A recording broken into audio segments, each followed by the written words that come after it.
আমরা কেন আল্লাহকে দেখতে পাই না? মানুষের পক্ষে কি আল্লাহকে দেখা সম্ভব? আসসালামু আলাইকুম ওয়া রাহমাতুল্লাহ। প্রিয় দর্শক, আজকে আমরা আল্লাহকে কেন দেখা যায় না এবং মানুষের পক্ষে আল্লাহকে দেখা সম্ভব কি না এ বিষয়ে আল কোরআন, বিশুদ্ধ হাদিস এবং বিজ্ঞানের আলোকে বিস্তারিত আলোচনা করার চেষ্টা করব ইনশাআল্লাহ। প্রিয় দর্শক, আল্লাহ তাআলার দিদার প্রতিটি মুমিনের চির আকাঙ্ক্ষার বিষয়। সবাই আমরা সচক্ষে আল্লাহকে দেখতে চাই। নবী, রাসূল, আল্লাহ সকল প্রিয় বান্দা সকলেই নিজ চোখে আল্লাহকে দেখতে চায়।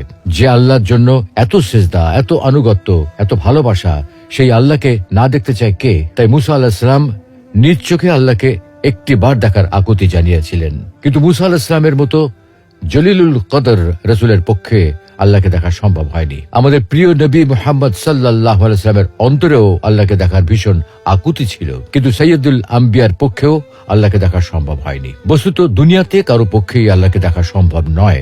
আল্লাহকে দেখা সম্ভব না হওয়ার কারণটা কি? প্রিয় দর্শক, এই পৃথিবী এবং মহাবিশ্বে বাস্তবে যা কিছু আছে, যে সকল পদার্থ এবং শক্তি আছে, যেগুলোর অস্তিত্ব বাস্তবে বিদ্যমান আছে, আমরা কিন্তু সেগুলোর সবকিছু চোখে দেখি না। অথচ সেগুলো বাস্তব সত্য এবং সেগুলোর উপস্থিতির কারণে আমাদের শরীর ও জীবন নানাভাবে প্রভাবিত হয়। কিন্তু তারপরেও আমরা সেগুলো দেখতে পাই না, কারণ রিয়েলিটি বা বাস্তব জগৎ শুধুমাত্র আমাদের পঞ্চ ইন্দ্রিয়ের মধ্যে সীমাবদ্ধ নয়।